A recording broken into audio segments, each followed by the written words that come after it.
우리에게 주신 하나님의 말씀은 창세기 35장입니다. 창세기 35장 16절에서 26절 말씀입니다. 우리 같이 한 절씩 봉독하겠습니다.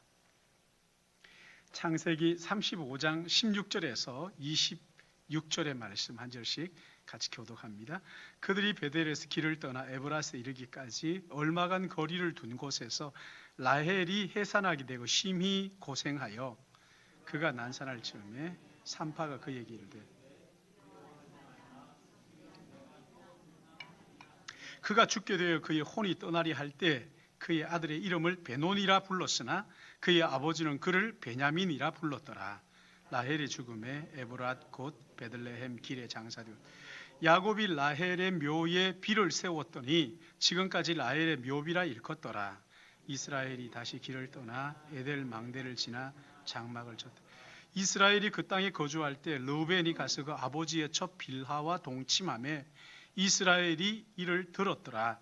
야곱의 아들들은 12이라. 야곱의 장자 르우벤과 그 다음 시몬과 레위와 유다와 이사갈과 스불론과 라헬의 아들들은 요셉과 베냐민이며 라헬의 여종 빌하의 아들들은 단과 납. 같이 봅니다. 레아의 여종 실바의 아들들은 갓과 아셀이니 이들은 야곱의 아들들이요 밧단 아람에서 그에게 낳은 자들아. 아멘. 우리 같이 기도하겠습니다. 사랑하시는 하나님 아버지, 저희들이 이렇게 주일에 가정에서 또 온라인으로 또 예배당의 현장에 나와서 이렇게 예배합니다. 주님, 예배 가운데 친히 임재하여 주셔서 진리의 말씀을 들을 때 우리 모두가 성령의 은혜로 깨달아 알게 하시고 또한 깨달아진 말씀을 가지고 우리의 삶에 적용하고 순종함으로 아름다운 말씀의 열매가 풍성하도록 은혜 베풀어 주시옵소서. 오늘도 부족한 종 말씀 들고 섰습니다. 아버지 하나님, 성령께서 마음과 생각을 주관하시고 입술에 말씀의 파수꾼을 세워주셔서 하나님의 진리의 말씀만 온전하게 대언하도록 도구로 쓰임받게 하여 주시옵시고 피차 은혜 받는 복된 한 시간 되게 붙잡아 주시옵소서. 이 한 시간 오직 주님 앞에 의탁하옵고 거룩하신 구주 예수님의 이름으로 기도드리옵나이다. 아멘. 우리가 세상을 사는 동안 믿음 좋은 사람들이 잘 되는 것을 많이 보지요. 그러나 또 어떤 경우에는 믿음이 좋은데 온갖 어려움 당하는 사람들을 심심치 않게 보게 된다는 것이지. 하나님 앞에서 정말 믿음으로 살려고 하는 사람이 잘 되면 너무 좋은데 더러는 믿지 않는 사람보다 더 많은 어려움을 겪는 것을 볼 때 아니, 믿음이 좋다는 것이 도대체 무엇인가? 은혜 받았다는 것이 도대체 어떤 것인가? 믿는 사람과 믿지 않는 사람의 차이가 뭘까? 이런 의문을 품을 수밖에 없지. 믿음이 좋은 사람과 그렇지 않은 사람의 차이가 어디 있느냐? 무엇이 차이인가 도대체? 주님은 제자들에게 이 땅에 계시는 동안에 세상에서 너희가 환난을 당한다. 그러나 담대하라. 내가 세상을 이겼다. 이렇게 말씀하셨어요. 제자들이라고 하더라도 이 땅에 사는 동안에 환난을 당할 것이라고 말씀을 하셨어요. 여러분, 그럼 믿는 자와 믿지 않는 자, 은혜를 아는 자와 모르는 자가 차이가 없습니까? 오늘 창세기는 야곱에 관한 말씀이지요. 우리는 계속해서 야곱에 대해서 살펴보고 있습니다. 야곱이 하란에서 돌아와서 10년 동안 세겜에 머무는 동안 그 세겜에서 외동딸 디나가 성폭행을 당하고 그 일로 아들들이 세겜의 남자들을 도륙함으로써 살인자들이 됩니다. 그러자 주변 부족들이 이 사실을 알고는 들고 일어나서 야곱의 가족들을 치려고 하죠. 그때 그 위기 상황에 하나님이 그를 찾아와서 베델로 올라가라. 가장 어려웠던 순간, 가장 힘들었던 그때에 너를 찾아와 만나주신 그 하나님께 예배를 드리라고 그러자 야곱과 그의 가족들은 하나님의 말씀에 순종해서 베델로 올라가서 예배를 드립니다. 그러자 야곱과 그의 자녀들에게 영적 부흥이 일어났는데 그 이야기가 창세기 35장 앞부분에 기록을 하고 있습니다. 그 부흥의 열기가 아직 식기도 전에 오늘 여기 이 본문이에요. 19절 말씀 보시면 야곱이 사랑하는 아내 라헬이 아들을 낳다가 죽습니다. 22절에는 장남인 르우벤이 아버지의 첩 빌하와 동침하는 사건이 일어났습니다.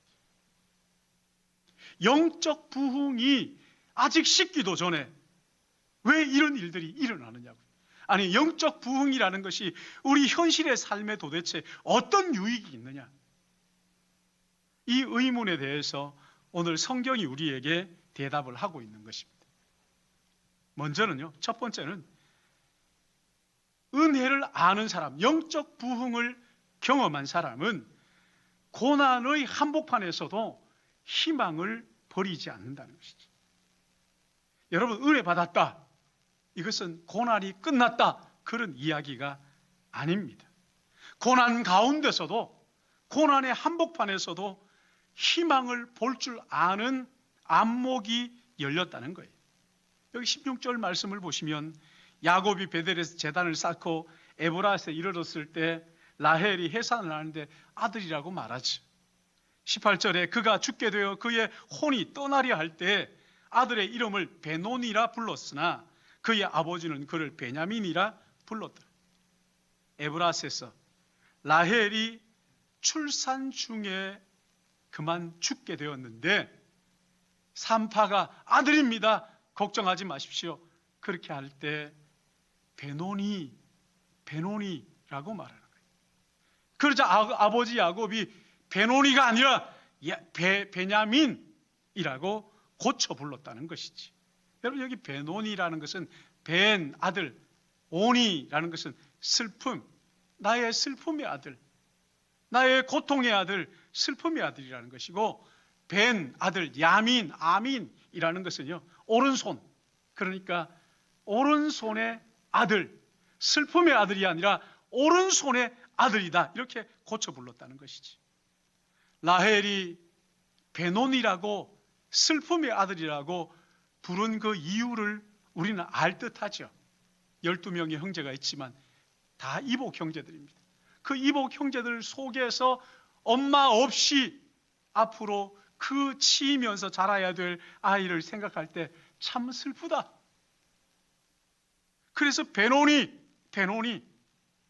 가슴 아파서 베논이라고 불렀는데, 근데 아버지 야곱이 있다가 아니라고, 베논이가 아니라 베냐민이라고.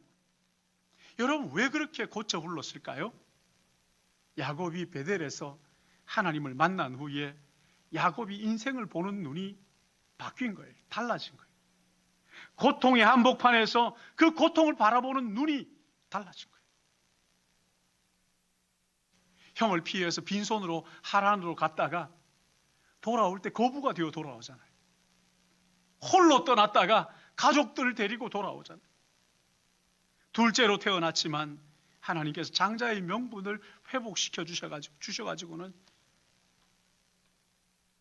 그의 지나온 삶을 가만히 돌아볼 때요, 나는 자격이 없고 능력도 없지만 하나님께서 자격 없는 나 같은 죄인에게 베푸신 은혜가 너무 크고 놀라운 거예요.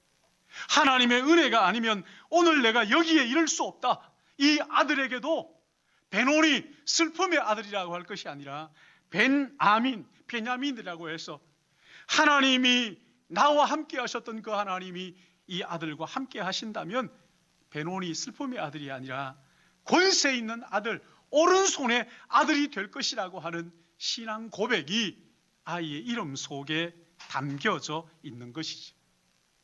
야곱이 영적 안목이 열린 거예요. 여러분 보세요. 결국 베냐민 지파에서 누가 나옵니까? 이스라엘의 초대 왕 사울이 나오고, 예레미야 선지자가 나오고, 에스더가 베냐민 지파에서 나옵니다. 신약 성경에서 바울이 베냐민 지파의 사람 아닙니까? 야곱의 고백처럼 하나님은 베노니가 아니라 슬픔의 아들이 아니라 베냐민, 하나님의 권능의 아들로 인도해 주셨던 것이죠. 여러분, 은혜를 아는 사람들의 공통점이 있습니다. 고난을 해석하는 안목이 세상 사람들과 다르다는 거예요. 왜냐하면 전능하신 하나님 그분이 나와 함께 하십니다. 나를 나보다 더 잘하시고 더 사랑하시는 그 하나님이 나의 주인이 되셔서 내 삶을 인도하신다는 것을 믿기 때문에 당장은 고난처럼 보일지라도 결국 합력하여 선을 이루신다는 것을 믿기 때문에 여러분, 우리가 어릴 때는 부모의 선택을 의심할 때가 많잖아요. 그러나 철이 들면 우리가 부모가 되거나 하면 어떻습니까? 부모의 마음을 조금 이해하잖아요. 나를 사랑하셔서 가장 귀한 독생자를 십자가에 내어주신 그 하나님께서 나에게 가장 좋은 것으로 주시지 않겠느냐 하는 것이지. 여러분, 이런 은혜를 깨닫게 되면요, 고난의 한복판에 있을지라도 감사하고 찬송하는 눈이 열리는 것을 믿으시기 바랍니다. 고난을 대하는 태도가 다르고 고난을 해석하는 해석이 다른 거예요. 찬송가에 있는 것처럼 이 고난, 이것이 나를 망하게 하는 것이 아니라 이 고난 인연하여 더 빨리 갑니다. 그렇게 신앙 고백할 수 있는 거예요. 여러분, 이건 긍정이 아닙니다. 긍정적이라 이렇게 하는 게 말이 아니에요. 믿음의 고백이 믿음의 고백. 하나님의 약속의 말씀을 붙들고 전능하신 하나님이 나와 함께 하심을 믿고 원망하고 불평하지 않고 믿음으로 고백하는 것이지. 고난에 대한 해석이 달라지는 거란 말이지. 그런가 하면 여기 두 번째 은혜 받은 사람은 무엇이 다를까요? 도전과 배신의 한복판에서도 자신의 자리를 굳굳하게 지킬 줄 안다는 거예요. 지키는 힘이 있다는 거죠. 여러분, 여기 22절 말씀에 참 가슴 아픈 이야기가 기록되어 있는데요, 이스라엘이 그 땅에 거주할 때 르우벤이 가서 그 아버지의 첩 빌하와 동침하며 이스라엘이 이를 들었더라. 여러분, 여기 맏아들 르우벤이 그 첩인 빌하와 동침을 했다, 이렇게 말합니다. 동침했다는 것은요, 간음했다는 게 아니에요. 이것은 두 사람이 합의하에 관계를 맺었다, 이런 이야기입니다. 쉽게 말하면 서모하고 맏아들이 눈이 맞았다는 거예요. 여러분, 어떻게 이런 일이 일어날 수 있습니까? 참 기가 막힌 일 아닙니까? 야곱의 가정은요, 구약의 교회란 말이죠. 어떻게 교회 안에 이런 일들이 일어날 수 있느냐? 세상에서도 일어날 것 같지 않은 이런 일들이 교회 안에서 어떻게 이렇게 일어날 수가 있느냐? 사랑하는 여러분, 교회는요, 이 땅의 교회는 완전하지 않습니다. 완전하지 않는 것뿐만 아니라 원수 마귀가 지금 이 순간에도 우는 사자처럼 교묘하게 우리를 공격하고 있습니다. 잠시만 방심하면 자기도 모르는 사이에 사탄의 그 교묘한 유혹에 누구든지 넘어갈 수, 예외가 없습니다. 누구든지 넘어질 수가 있어요. 여러분, 이걸 명심해야 하는 거예요. 영적으로 깨어있지 않으면 아무리 큰 은혜를 받았다 할지라도 돌아서서 무너질 수 있다 하는 것을 이 말씀이 우리에게 깨우쳐 주고 있는 거예요. 그런데 여기 본문을 자세히 보면요, 이 르우벤이 우연히 우발적으로 저지른 범죄가 아니라는 것을 알 수가 있어요. 고대 근동에서는 반역을 하면요, 선 왕의 후처들을 공개적으로 모욕을 욕보임으로써 자기가 모든 권력의 정점에 서 있다는 것을 과시했다는 거예요. 뿐만 아니라 이렇게 함으로써 심리적으로 그 아버지가 다시 회복하지 못하도록 짓밟는 그런 효과가 있다는 거예요. 보세요. 야곱이 나이가 늙었어요. 이제. 르우벤이 무서울 것이 없는 젊은이로 성장했어요. 지금 그가 아버지의 권위에 도전하고 있는 거예요. 마치 둘째 아들처럼 아버지 내게 돌아올 분깃을 내놓으십시오. 그렇게 얘기하는 거죠. 빌하도 마찬가지입니다. 이 첩이 돌아가는 상황을 가만히 보니까 야곱은 지금 나이가 들었어요. 르우벤은 앞날이 창창한 젊은이입니다. 어느 편에 서는 것이 유리한지 판단했던 거죠. 여러분, 이렇게 해서 르우벤이 아버지를 반역합니다. 근데 이런 반역을 보면서 그 아버지가 취하는 태도가 참 재미있죠, 그렇죠? 그 이야기를 듣고 가만히 있었던 거예요. 가만히 있어요. 왜 그랬을까요? 야곱이 힘이 없어서 그랬을까요? 아들을 어떻게 할 수 있는 능력이 없어서 그럴까요? 아직도 괜찮아요. 근데 여기 22절부터 나오는 족보가 거기에 대한 답을 하고 있어요. 야곱의 12아들을 소개하면서 르우벤을 빼지 않습니다. 르우벤을 거기에 집어넣습니다. 무슨 말이에요? 하나님께서 이 12아들을 통해서 이스라엘 12지파를 만들 것이고, 그리고 이 이스라엘 통해서 세계 모든 민족이 복을 받을 것이라는, 축복의 통로가 될 것이라는 하나님의 약속이 이루어졌다는 것을 23절 말씀에서부터 보여주고 있는 것이지. 무슨 말입니까?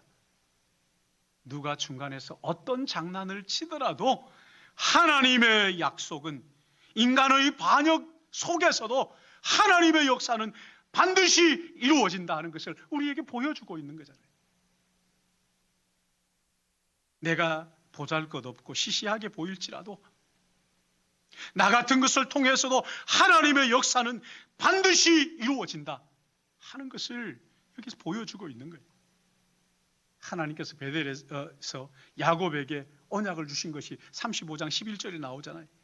백성들의 총회가 네게서 나오겠고 내 허리에서 왕들이 나올 것이라고. 야곱은 이 약속을 붙드는 거예요. 이 약속을 붙들고 아들의 반역에도 조금도 흔들리지 않는 믿음의 그 자리를 지킬 수가 있었던 것이지. 다윗도 이런 경우를 당합니다. 다윗이 그의 아들 압살롬이 아버지를 반역하죠. 그리고 와서는 그의 후처들을 옥상에서 공개적으로 욕보입니다. 압살롬 편에는 아히도벨이라는 아주 탁월한 모사가 압살롬 편에 서 있어요. 이 사람이 계략을 내면요, 사람들이 이건 하나님이 아니면은 낼 수 없는 계략이라고 할 만큼 아주 탁월한 모사였습니다. 근데 하나님께서는 그 모사를 후세라는 이 사람을 통해서 막고 결국은 이 반역이 실패하도록 그렇게 하셔서 다윗을 복권시키잖아요. 다윗이 그 반역 속에 있을 그때에 지은 시가 시편 3편이에요. 5절에 이렇게 말씀합니다. 내가 누워 자고 깨었으니 여호와께서 나를 붙드심이로다. 천만인이 나를 애워싸 진친다 하여도 나는 두려워하지 아니하리이다. 여호와여 일어나소서. 나의 하나님이여 나를 구원하소서. 주께서 나의 모든 원수의 뺨을 치시며 악인의 일을 꺾으셨나이다. 여러분, 지금 아직 반역이 해결된 게 아니에요. 반역의 한복판에서 지금 약속의 말씀을 믿기에 비록 도망자 신세이지만 그 광야에서 뭐라고 얘기합니까? 이미 원수의 이빨을 꺾으셨다. 원수의 일을 꺾으셨다. 그렇게 고백을 하고 있는 거예요. 결국 다윗을 통해서 하나님의 뜻이 다 성취되는 것을 우리가 성경을 통해서 볼 수가 있잖아요. 여러분, 이 땅에 사는 그리스도인들도 마찬가지죠. 들어는 말도 안 되는 도전이 있고 배신을 당하는 그런 때가 있습니다. 어떤 때는 가장 가까운 사람으로부터 공격을 받는 때가 있잖아요. 그럴 때 은혜를 아는 사람, 하나님의 뜻을 믿기에 그 배신 앞에서도 원망하거나 불평하지 않고 찬양할 수가 있다는 거예요. 배신의 어두움의 한복판에서도 하나님의 거룩한 뜻이 이루어질 것을 믿기에 평안히 잠을 자기도 하고 찬양하기도 한다는 거예요. 여러분, 그 찬양하세요? 믿음 흔들리고 사람들 주를 떠나도 나는 주를 섬기니 주님의 사랑은 영원히 쇠하지 않네. 나는 주를 신뢰해. 후렴이 뭡니까? 오직 믿음으로 내가 살리라. 오직 의인은 믿음으로 말미암아 살리라. 오직 믿음으로 내가 살리라. 오직 의인은 믿음으로 말미암아 살리라. 나를 사랑하시고 나를 나보다 더 잘 아시고 나를 나보다 더 사랑하시는 그 하나님의 손이 여전히 나를 붙들고 계시고 나를 향하신 하나님의 뜻을 이루기까지 결코 떠나지 않고 결코 버리지 않겠다고 약속하신 그 약속의 말씀을 붙들고 배신의 한복판에서도 평안을 누리는 여러분 되시기를 예수님의 이름으로 축복합니다. 결국 하나님의 뜻이 이루어지는 것이란 말이죠. 마지막으로 한 가지 더, 은혜를 아는 사람들 무엇이 다를까? 이 땅에 발을 딛고 살지만 천국 소망을 가지고 가슴 뛰는 삶을 산다는 거예요. 오늘 여기 19절 말씀부터 보시면은 라헬이 죽는 장면과 장례 치르는 장면이 나오지요. 라헬이 죽어서 에브랏 곧 베들레헴 길가에 장사를 지내고 묘비를 세운 후에 이스라엘이 어떻게 합니까? 다시 길을 떠나 에델 망대를 지나 장막을 쳤다. 여러분, 여기 참 이 말씀이 다시 길을 떠났다. 왔던 그 길을 여전히 뚜벅뚜벅 걸어가고 있는 모습을 보여주는데, 사랑하는 아내를 장례를 지내고 지금까지 그가 걸어왔던 그 길을 뚜벅뚜벅 걸어가는 거예요. 여러분, 어떻게 이런 일들이 가능할까요? 지금 슬픔을 당해가지고 주저앉아 있어야 되는데 벌떡 일어나서 그가 가는 하나님의 뜻을 따라서 여전히 걸어가는 그 일이 어떻게 가능해요? 오늘 여기 20절 말씀을 보시면은 라헬의 묘비를 세웠다, 그런 말씀이 나오지요. 창세기에는 야곱이 묘비를 세웠다는 것이 4번이 나옵니다. 여기 묘비를 세웠다는 것은 기둥을 세웠다는 거예요. 30년 전에 집을 떠나 하란으로 가는 길에 베델에서 하나님을 만났습니다. 하나님이 그 노숙할 때 하나님께서 그를 찾아오셔서 그를 축복하시지. 그 아침에 일어나서 베고 잤던 돌을 엄청난 큰 돌을 기념비를 세우고 이런 게 아닙니다. 베고 잤던 돌을 거기다가 딱 세우고는 그 위에 기름을 붓고, 그리고 하나님께서 나와 함께 하신다고 고백하면서 뭐라고 그럽니까? 그 이름을, 여기가 하나님의 집이고 벳엘, 여기가 하나님의 집이고 또한 하늘 문이로다. 하나님의 집으로 들어가는 문이 여기다. 다른 말로 하면요, 하나님의 집의 문이 여기서 열렸다. 이미 하나님의 집이 있지만 야곱은 그때까지는요, 이 땅이 전부인 줄 알았어요. 그래서 아버지를 속여서라도 장자의 명분을 빼앗으려고 했어요. 그런데 거기에서 하나님을 만나고 사다리가 하늘로부터 있는 사다리를 보면서 그 위에서 천사가 오르락내리락하고 그 위에 인자 같은 이가 서 있는 것을 보고는 하늘에 대한 소망이 그의 가슴 속에 확 열린 거예요. 하늘을 향한 눈이 열린 거예요. 이 땅이 전부가 아니라 하나님의 나라가 있다. 그래서 거기에 돌 기둥을 세우고는 하나님의 집이고 하늘 문이다. 다른 말로 하면 나의 소망은 이 땅이 전부가 아니라 영원한 하나님의 나라가 나의 소망입니다. 그런 신앙 고백이란 말이죠. 여러분, 이 야곱은요, 그 후로 중요한 순간마다 이 기둥을 세우는 삶을 살았어요. 여기가 하늘문이고 하나님의 집입니다 하는 그 기둥, 하늘나라에 대한 그 소망을 다시 마음속에 되새겼던 것이지. 하나님의 나라를 꿈꾸며 이 땅에서 하나님의 나라를 사모하며 소망하며 하늘 나그네로 내가 살겠다 하는 그런 믿음의 고백. 오늘 여기 본문에 사랑하는 아내 라헬이 죽었어요. 그리고 거기다가 다시 기둥을 세웠어요. 나는 이 땅의 전부가 아니라 하나님의 나라 바라보며 걸어가는 나그네입니다. 언젠가 나도 이 땅을 떠나 아내가 사랑하는 라헬이 간 그곳에 나도 이르게 될 것이라. 나는 그곳을 위하여 하나님의 나라를 소망하며 산다는 그 믿음의 고백으로 세웠던 기둥이란 말이죠. 고단한 나그네 길을 걷고 있지만 하나님의 나라로 인하여 가슴 뛰는 소망이 내 마음속에 있기에 여전히 나에게 주어진 이 길을 묵묵히 걸어간다는 신앙 고백이 거기에 들어있는 거예요. 라헬을 장사한 곳에 거기가 어디입니까? 에브랏. 에브랏은 예루살렘 가는 길이에요. 예루살렘 길입니다. 2000년 후에 바로 그 예루살렘, 오늘 있었던 이 사건과 완전히 반대되는 죽음을 몰아내고 생명을 주시기 위하여 메시아가 거기에 탄생하셨습니다.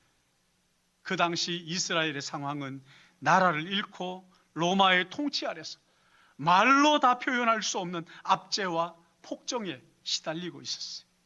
제사장들은 백성들을 인도해야 할, 하나님께로 인도해야 할 제사장들은 정치권과 야합하고는 종교적 탄압이 끝이 없었어요. 바로 그때 그 어두움을 뚫고 그 그늘에 앉아 있는 자들의 위로로 메시아가 이 땅에 오신 것이지. 여러분, 메시아가 이 땅에 오셔가지고 승전가를 부르고 가는 곳마다 승리의 깃발을 꽂은 게 아니지요, 그렇지? 가장 고난을 다 당하십니다. 마지막에 십자가에 못 박혀 죽습니다. 그리고 3일 만에 다시 부활하셨어요. 하늘로 승천하십니다. 그리고 누구든지 어떤 죄가 있든지 십자가에 나의 죄를 대신하여 죽으신 예수 그리스도, 그분을 구주와 주님으로 마음에 믿고 모셔드리면 모든 죄를 사함받고 하나님의 자녀가 되는 권세를 주시겠다고 약속을 하셨어요. 그리고 언젠가 다시 오실 때, 그때 이 땅에서 예수 믿고 세상을 떠난 모든 영혼들이 다시 부활하여 하나님의 나라의 영혼이 살게 될 것이라고 약속을 하셨어요. 주님의 제자들은 이 약속을 붙들고 이 땅에 살면서 그 온갖 고난들, 하나님 나라를 꿈꾸면서 그 고난을 이기고 견딜 수가 있었어요.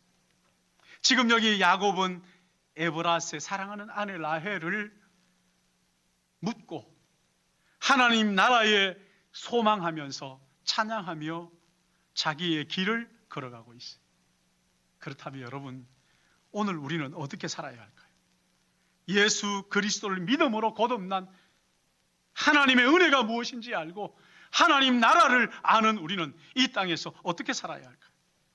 야곱보다 더 강한 확신을 가지고 야곱보다 더 크게 입을 벌려 우리 하나님을 찬양하고 그 믿음의 길을 걸어가야 되지 않겠느냐고.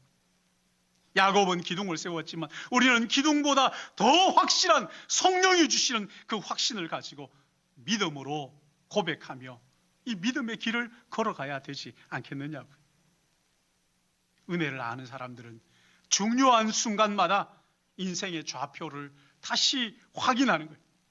내 인생의 마지막 종착지가 어디인지를 확인하는 거예요. 그래서 여호수아는 가나안 땅에 정복한 다음에 혹시 후손들이 여호와 하나님을 믿는 믿음에서 떠날까 봐 노심초사하면서 후손들 앞에서 나와 내 집은 여호와를 섬기겠노라, 오늘 너희들 선택하라고 그 기둥을 세우고 이 땅이 전부가 아니라 하나님의 영원한 나라가 있다는 것을 되새기도록 그렇게 했던 것이지.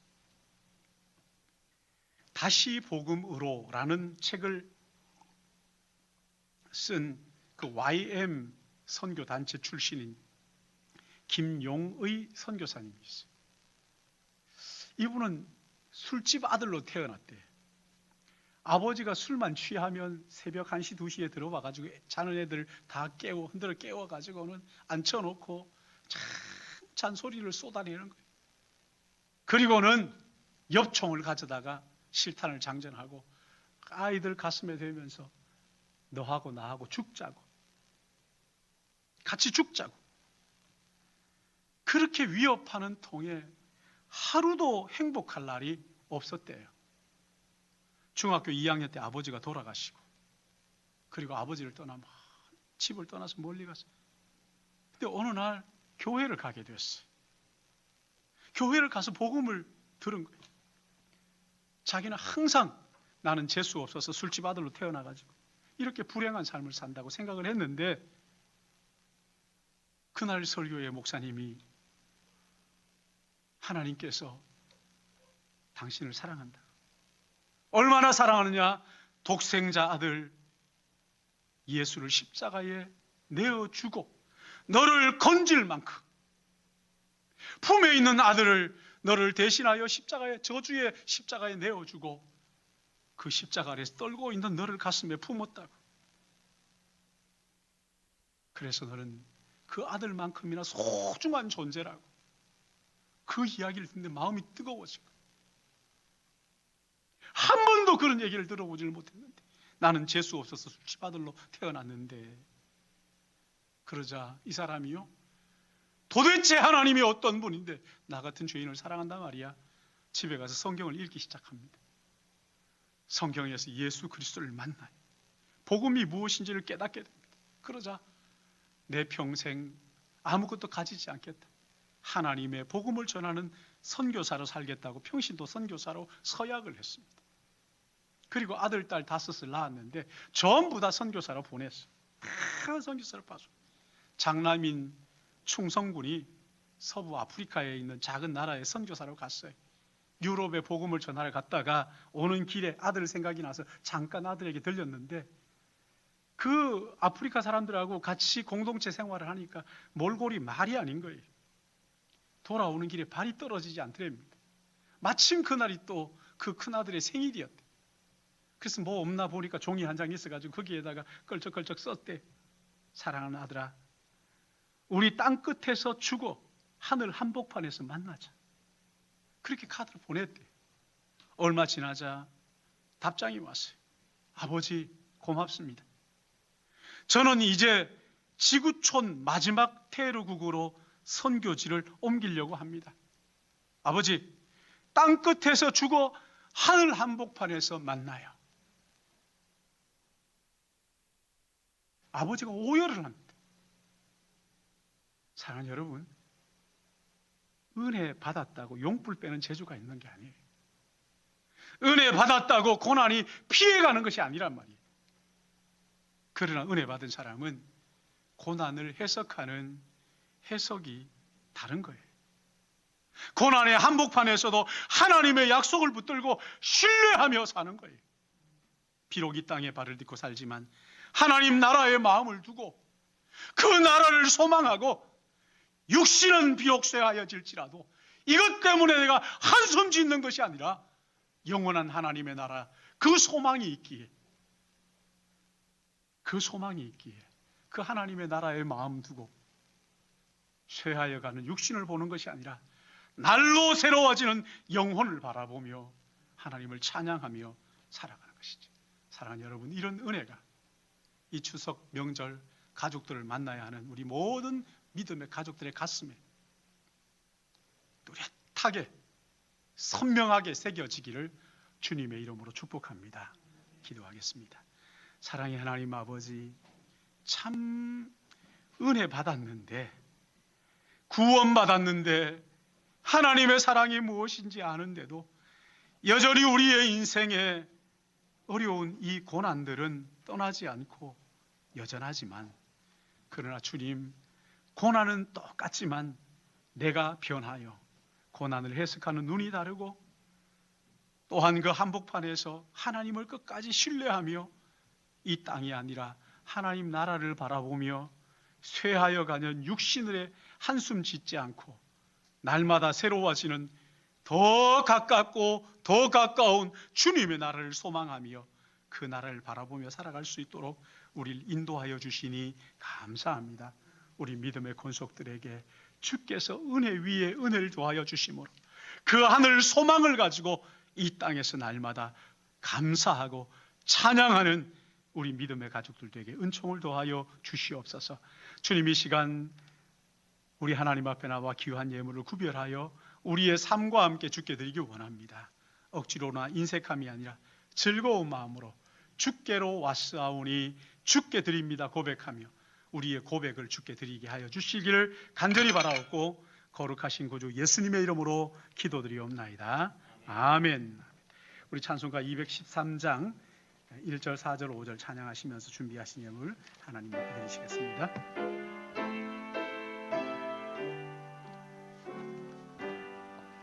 나의 생명 드리니 주여 받아 세상 살아갈 동안 찬송하게 하소서. 나의 보화 드리니 주여 받아주셔서 하늘나라 위하여 주 뜻대로 쓰소서. 나의 시간 드리니 주여 받아 주셔서 평생토록 주 위에 봉사하게 하소서.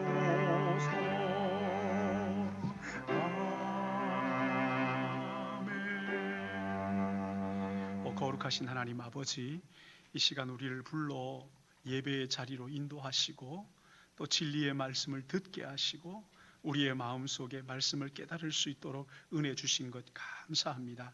지난 한 주간의 삶을 돌이켜 주신 은혜 감사하며 귀한 예물을 구별하여 우리의 삶과 함께 우리 하나님 앞에 올려드립니다. 한 푼도 헛되이 쓰이지 않도록 주님 인도하여 주시옵시고 드린 손길들 그 삶을 축복하시사 나가도 복을 받고 들어와도 복을 받아 이웃을 유익하게 하고 하나님의 나라와 영광을 위하여 복되고 영광스럽게 사용되게 하여 주시옵소서. 예물이 쓰이는 곳곳마다 하나님의 영광이 드러나며 귀한 영혼이 주께 돌아오는 놀라운 구원의 역사가 일어나게 하여 주시옵시고 사랑하시는 주님 또한 간절히 기도하기는 우리 믿음의 권속들 병상에 있는 환우들을 기억하여 주시고 그들을 찾아가 위로하실 뿐만 아니라 아버지 하나님 출타 중인 믿음의 가족들과 유학 중에 있는 우리 자녀들, 군문에 가 있는 우리 자녀들 또한 사업하시는 모든 믿음의 권속들 그 자리가 어디든지 어느 곳이든지 우리 하나님 함께 하시고 위로하시고 힘주시고 능력 주셔서 이 땅에서 날마다 믿음 가지고 절망적 상황 속에서도 소망을 가지고 희망을 노래하며 하나님을 찬양하는 복된 삶이 되게 인도하여 주시옵시고 아버지 하나님 정말 하나님의 영광을 위하여 우리의 삶이 온전히 드려지도록 은혜 주실 것을 간절히 바라옵고 이 추석 명절에 우상 숭배하는 일이 없도록 주여 인도하시되 하나님의 사랑을 실천하고 내가 희생하여 다른 사람을 유익하게 하는 우리 믿음의 가족들에게 복 주시기를 소원하오며 예수님의 이름으로 축복하며 기도드리옵나이다. 아멘.